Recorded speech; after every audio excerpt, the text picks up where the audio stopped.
C'est M. Kamara, le docteur en droit, enseignant à la faculté de droit de l'UQAM. Il s'agissait de quoi?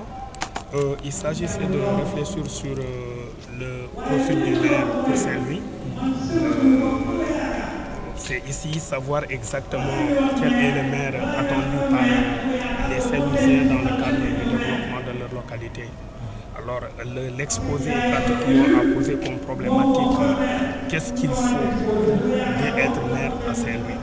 Alors sur ce point, on avait essayé de réfléchir sur deux accents, à savoir ce qui a été dégagé comme profil par les textes et ce qui a été dégagé par profil dans la mise en œuvre même pratiquement de ces textes-là.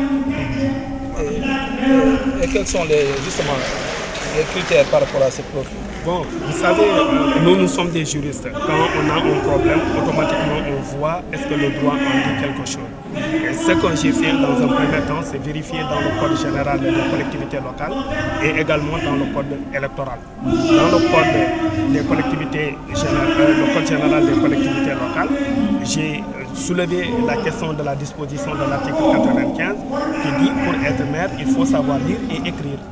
Alors, l'article 95 qui après a fait l'objet de modifications parce qu'en langue officielle ça a disparu.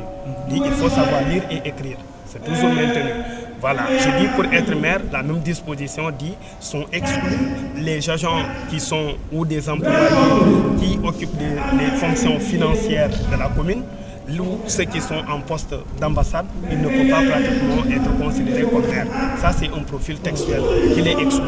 Mais le code électoral exclut un certain nombre de personnes aussi qui ont fait l'objet de condamnation, qui ne peuvent pas se représenter comme maire.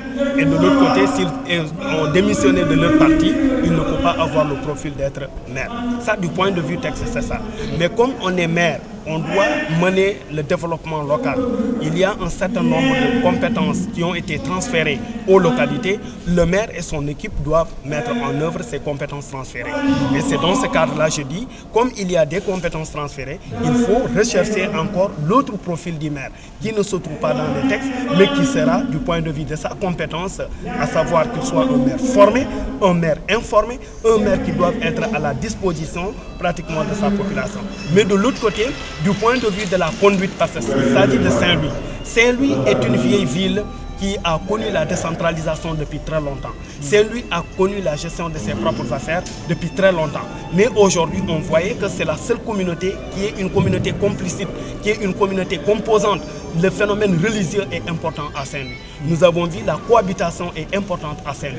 Nous avons vu la gestion du domaine est importante à Saint-Louis. Donc sur ce point, on doit mettre l'accent sur un maire qui doit prendre en compte tous ces aspects-là. Surtout insister pour une coexistence pacifique dans le cadre de la commune de Saint-Louis.